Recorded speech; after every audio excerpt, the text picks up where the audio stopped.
एक गांव में मोतीराम नाम का एक आदमी रहता था। वो बहुत गरीब था। उसको जो कोई भी कुछ भी बोल दे वो उस बात पर विश्वास कर लेता था। मोती अपनी एक इकलौती गाय का दूध बेचकर अपना घर खर्चा चलाता था और मोतीराम अपनी पत्नी से बहुत प्यार करता था। उसी गांव में एक तारा सिंह नाम का जमींदार रहता था। तारा सिंह लोगों को धोखा देता था। जो अपनी मजबूरी के कारण उसके पास मदद मांगने आते थे, वो धोखे से गरीब लोगों की जमीन को अपने नाम करवा लेता था। एक बार की बात है, एक दिन मोतीराम की गाय बहुत बीमार पड़ जाती है। गाय को समय रहते उपचार नहीं मिलने के कारण गाय की मृत्यु हो जाती है। अब मोतीराम की घर का खर्चा चलना बहुत मुश्किल हो चुका था। इसलिए एक दिन मोतीराम की पत्नी राखी मोती से बोलती है, अजी सुनते हो, अपने घर में खाने का राशन खत्म हो गया है और अपन को अब कितने दिन ऐसे ही भूखे रहना पड़ेगा। आप एक काम करो, तारा सिंह से कुछ पैसे उधार ले लो, जिससे अपना कुछ दिनों का गुजारा तो चल ही जाएगा। माया, मैं ये बात बहुत अच्छे से जानता हूँ। मेरे कारण तुम्हें बहुत सी दिक्कतों का सामना करना पड़ रहा है, लेकिन पर तुम्हें भी मेरी एक बात सुननी पड़ेगी। मेरे लिए आत्मसम्मान से बढ़कर कुछ भी नहीं है। मैं मेहनत की रोटी खाना चाहता हूँ और तुम्हें तो वैसे भी पता है, वो जमींदार एक चालाक आदमी है। वो कितना ब्याज वसूल करता है और ब्याज ना चुकाने पर वो गिरवी रखी गई चीज को अपने नाम करवा लेता है। तुम मेरे ऊपर भरोसा रखो, मैं कुछ ना कुछ इंतजाम कर ही लूंगा। ऐसे ही एक हफ्ता और गुजर जाता है, लेकिन पर मोतीराम को कोई भी काम नहीं मिलता। तो एक दिन मोतीराम अपने आप से बोलता है, गांव में मुझे कोई भी काम नहीं मिल रहा। मैं एक काम करता हूँ, जमींदार के पास चला जाता हूँ, उसके यहाँ काम की बात कर लूंगा।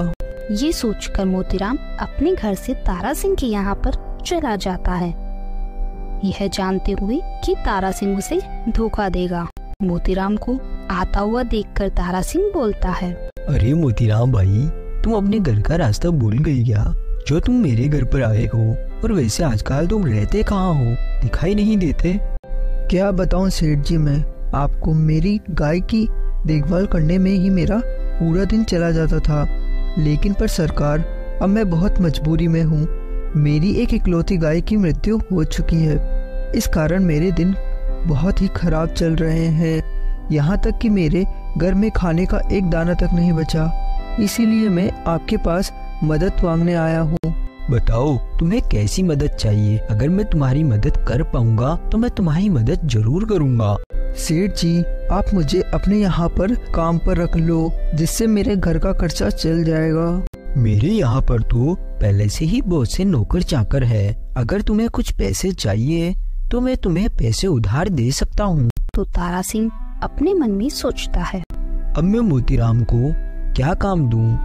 अच्छा, मैं एक काम करता हूँ, मेरे पास बहुत समय से एक बंजर जमीन पड़ी है, तो मैं वो इसे दे देता हूँ। अगर ये उस पर फसल उगा लिया तो मेरा बहुत फायदा हो जाएगा, और अगर इसने कुछ नहीं कर पाया तो वो जमीन ऐसे ही रहेगी और मैं इसे एक फूटी कोड़ी तक नहीं दूंगा। ये बात सोचकर तारा सिंह मोतीराम से बोलता है, इस गांव से कुछ दूर 4 एकड़ जमीन पड़ी है।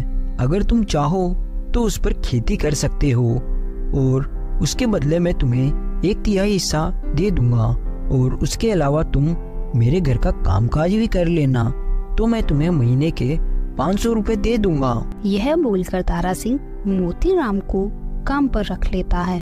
फिर मोतीराम वहाँ से चला जाता है और उन पैसों से राशन लेकर अपने घर आ जाता है। अगले दिन से ही मोतीराम ने खेती का काम शुरू कर दिया और वह साथ ही तारा सिंह के घर का सारा काम कर दिया करता था। लेकिन पर इतनी मेहनत करने के बाद भी तारा सिंह मोतीराम को सिर्फ 500 रुपए देता था। ऐसे ही कुछ दिन बीत जाते हैं। मोतीराम की मेहनत से फसल बहुत अच्छी हुई। जैसा कि जमींदार ने शुरुआत में बोला था कि वो मुनाफे का 1/3 हिस्सा मोतीराम को देगा। मोतीराम इस उम्मीद से तारा सिंह के घर जाता है। तो तारा सिंह बोलता है, बताओ मोतीराम, तुम्हारा आज यहाँ पर कैसे आना हुआ? आज तुम खेत पर नहीं गए? जैसा कि सेठ जी, अपनी शुरुआत में ही बात हुई थी कि आप मुझे अपनी फसल का 1/3 हिस्सा दोगे, मैं आपके पास वो ही लेने आया हूँ। अरे तुम कैसी बात कर रहे हो? और किस हिस्से की बात कर रहे हो?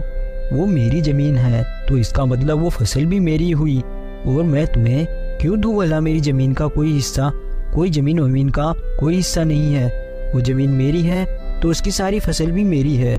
मालिक, आप मेरे साथ इतना अन्याय मत करो और मुझे मेरा हिस्सा दे दो। मैं ही पागल था जो मैंने तुम्हारी मदद करी, और तुम हो जो कि मेरी जमीन का मुनाफा मुझसे मांगने आए हो। निकल जाओ यहाँ से और लो, पकड़ो ये तुम्हारे 500 रुपए। कल से यहाँ काम करने आने की कोई जरूरत नहीं है। मालिक, आप चाहो तो मुझे कोई हिस्सा मत दो, पर मुझे इस प्रकार काम से तो मत निकालो। मोतीराम जमींदार के आगे खूब विनती करता है, लेकिन पर जमींदार मोतीराम की एक बात नहीं सुनता और वह उसे अपने घर से निकाल देता है। फिर अगले दिन सुबह होते ही मोतीराम वापस जमींदार के घर जाता है और जमींदार से पूछता है, सेठ जी, आप मुझे वापस काम पर रख लीजिए, नहीं तो मेरे घर का गुजारा कैसे चलेगा। तारा सिंह मोतीराम की एक बात नहीं मानता। ऐसे ही मोतीराम रोज तारा सिंह के घर आता, लेकिन पर तारा सिंह मोतीराम पर ध्यान नहीं देता। फिर एक दिन तारा सिंह अपने आप से बोलता है, ये मोतीराम ऐसे नहीं मानने वाला। मैं एक काम करता हूँ, घर के कुछ दिनों के लिए ताला लगाकर अपने बड़े भाई के यहाँ चला जाता हूँ। वहाँ जाकर कुछ दिनों के लिए भाभी के हाथ का खाना ही खा लूँगा। ये बात सोचकर तारा सिंह काम छोड़कर चला जाता है। ऐसे ही 1-2 हफ्ते निकल जाते हैं। एक दिन तारा सिंह वापस अपने गांव आता है तो वह देखता है कि मोतीराम उसके घर के बाहर नहीं है, तो वो अपने आप से बोलता है, ये तो बहुत ही अच्छा हुआ। अब मोतीराम से मेरा पीछा भी छूट गया और सारी फसल भी मेरी हो गई। ये सोचकर तारा सिंह बहुत खुश होता है, लेकिन अब तारा सिंह का किसी भी काम में मन नहीं लगता। उसे मोतीराम की चिंता सताने लगती है, तो वो गाँव में मोतीराम को ढूंढने के लिए चला जाता है। लेकिन मोतीराम तारा सिंह को कहीं भी नहीं मिलता। तो उसे गांव का एक आदमी मिलता है, तो तारा सिंह उस आदमी के पास चला जाता है। सुनो हरिया, तुमने मोतीराम को कहीं देखा क्या? मैंने पूरे गांव में उसकी तलाश की, लेकिन पर वो मुझे पूरे गांव में कहीं नहीं दिखाई दिया। सेठ जी, आपको पता नहीं क्या, जब आप गांव के बाहर गए थे तो आपके घर में कुछ डाकू घुस आए थे और वो आपके घर को लूटना चाहते थे। लेकिन मोतीराम है ना अपना, उसने आपके घर से 1 रुपया भी डाकुओं को ले जाने नहीं दिया। लेकिन इसके बदले डाकुओं ने मोतीराम को बहुत पीटा और वो अभी अपने घर पर है। तारा सिंह अपने मन में बोलता है, ये मैंने क्या किया? मोतीराम को तो मैंने नौकरी से निकाल दिया था, लेकिन बेचारे मोतीराम ने मेरे घर को लूटने से बचा लिया।